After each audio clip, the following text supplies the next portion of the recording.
Welcome to మా ఊరి tarot. Dear weirs, ఏ నిజం మీకు తెలియకుండా ఉంది,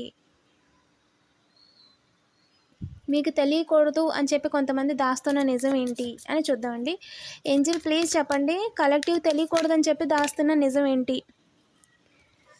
గ్రూప్ ఆఫ్ పీపుల్ కావాలనే మీకు ఎంప్లాయ్మెంట్ లేకుండా జాబ్ చేస్తున్న వాళ్ళని జాబ్ తీయించడం, అండ్ బిజినెస్ చేస్తున్న వాళ్ళని కావాలని ఫేక్ ఆర్డర్స్ పెట్టి ముందుకెళ్లకుండా చేయడం, అండ్ మీరు ఏదైతే పని చేస్తున్నారో చిన్న చిన్న ఇన్కమ్కి కూడా పెండింగ్లు పెట్టడం, రావాల్సిన డబ్బులు రానివ్వకుండా చేయడం, చిట్టి కట్టే దగ్గర గొడవ వచ్చేలాగా, ఏదైనా పేమెంట్స్ తీసుకునే దగ్గర, బ్యాంక్ దగ్గర, ఇదంతా కూడా కావాలని క్రియేట్ చేసింది. ఓకేనా? అది వెనకుండా ఎవరో చేస్తున్నారని కాకుండా అనుకోకుండా అలా జరిగింది అన్నట్టుగా క్రియేట్ చేయడానికి ట్రై చేస్తున్నారంట. అండ్ వెన్నుపోటు వేయడానికి అవకాశం లేదు. అందుకని మీకు మీరే లోగా ఫీల్ అయ్యేలాగా మీకు మీరు కంపేర్ చేసుకొని ఫీల్ అవ్వాలి అనే ఒక ఆలోచనలతో అయితే కొంతమంది ప్రయత్నాలు చేస్తున్నారు. అలా మీరు ఫీల్ అవ్వాలి అని అనుకుంటున్నారంట.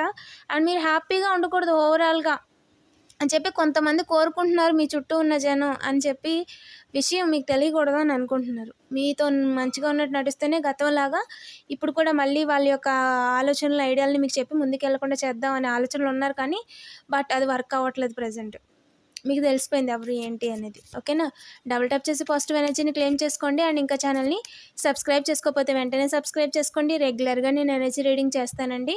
2929 కామెంట్ చేయడం మర్చిపోద్దు. Thank you for watching.